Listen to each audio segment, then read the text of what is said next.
This story is about remaking tradition. 2 generations reworking music they grew up with to create something new and fresh. Our producer, Maggie Eyre, has this story. It's the loudest instrument in Indian music. You don't need an amplifier, you don't need a DJ, you just need the dhol. Hi, I'm Parv Kaur, nicknamed Parv Kaur. I'm a full-time lecturer in computer science, but by night I'm an Indian drummer. Parvinder's father is Balbir Singh, who's famous for introducing Bhangra music to the UK. As a little girl, Parv would sit quietly in the family home, watching her dad and his fellow musicians rehearse. He's a huge inspiration to me, my father. It wasn't easy to come into the UK from India in the 60s, but they did it. 3 families lived in one house. They all worked around the clock. We all lived in one room and things were difficult for them. And I think growing up, looking at the difficulties, but also seeing my father enjoying what he loves doing, and that's singing. And I think I was a little girl just growing up watching these, like the Indian Beatles in my house. And I was like, wow. And my dad had sideburns and, you know, he used to wear this particular type of hat. And I was like, how cool is this? Why can't I be the next Madonna? I really wanted to, be like them. So while my sisters and my brothers were into their TV programs and playing outside, I wanted to know what was going on in the back room when they were rehearsing.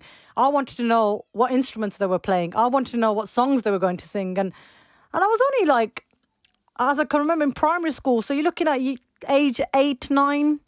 And I was very intrigued. And as I was getting older and a bit more mature, people have dreams and ambitions. I just wanted to be a rock star like my dad. And I started to just pick up the piano, the keyboard, the Indian harmonium, which is the Indian style of a piano, the dhol, the dholki, which is a smaller version of the dhol drum. I learned all the instruments possible, but the one that stood out to me was the dhol. Because everybody on stage would sit back and the singer would lead, but the only one person that would be standing next to the singer was the dhol drummer. And I thought, everybody's blending in here. I want to stand out. I want to do what that guy's doing, jumping on stage with my dad. And I started to learn, and my dad started to kind of think, hold on a second, something's happening here. I think we've got a drummer now. Gradually, her father allowed her to drum on stage with the band, and she soon learned just how physically demanding dhol drumming is. This is not a 20-minute gig. They were doing 3-hour-long gigs. Asian weddings are pretty long. They're like 8 hours long. And I didn't realise this until I was on stage. And I think the pressures of maintaining that stamina with a bunch of 10 lads, I think that was the turning point, because I was trying to prove to them that I can last all these hours. And I think they didn't think I could do it. But because I was doing it, I didn't realise that the stamina was building. And I used to come off stage. You wouldn't believe my hands were in blisters. I was bleeding. I've got bruises on my legs where the drum was bouncing on my legs, bruised shoulders. Eventually my back gave in. And I think that kind of pressure to prove to a male-dominating industry that if you can survive a couple hours, why can't I?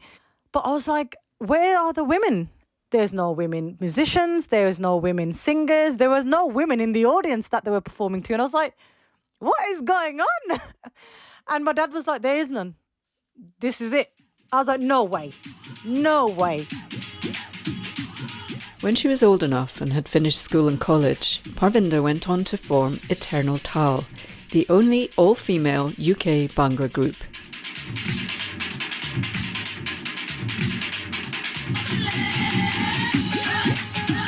It's not been easy breaking the mould as an Indian woman and breaking into a scene that's very much been the preserve of men. We still today do get a lot of eyebrows raised because females in South Asian families, I got a lot of pressure from my mom. It was a constant pressure from my grandparents. You need to study, you need to settle down. And I was like, what does that mean? Settling down was going to college, getting a degree and getting married and having kids. But I was like, go to college, save my money, buy a drum, get the costumes, buy my own car. And my priorities were different because I saw what I could do with this.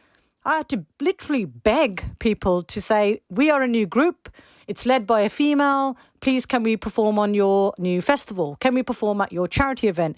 Can we perform? And they're like, no, it's all right. We've got our usual guys that we use from 1970s. I was like, yeah, but we're fresh. We're young. We're girls. We're fusing Dr. Dre with Bhangra Indian music. We're fusing the old school ABBA and we're remixing it with a drum kit and an Indian drum. And, you know, they didn't really understand the new concept of change here because nobody else was doing it.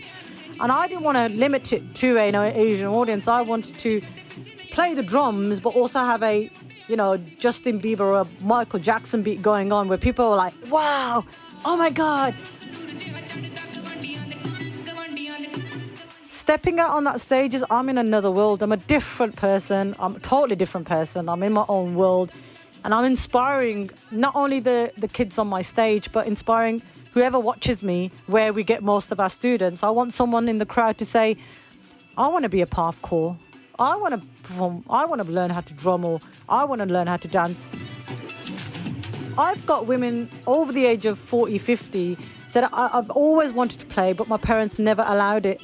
And now that my kids are grown up, I'm going to play. I've got a grandma who's 57.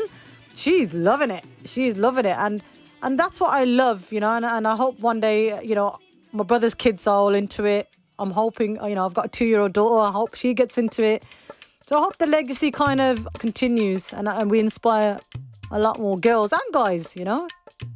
And I had to know what her dad makes of her successful career now that she's an artist in her own right. That's such a cool question. Gosh, I've never... You know what? We never talk about it. I think when I left, he was quite sad. He kind of let go of his daughter, and you know, every time I'm doing an interview or every time I'm on a stage, he's always logging on first on Facebook. He's always actually asking me when the gig and what time I finish, and I like that. I think that's his way of saying, well done, you. That was Parv Kaur talking to Maggie Eyre. For our final story today,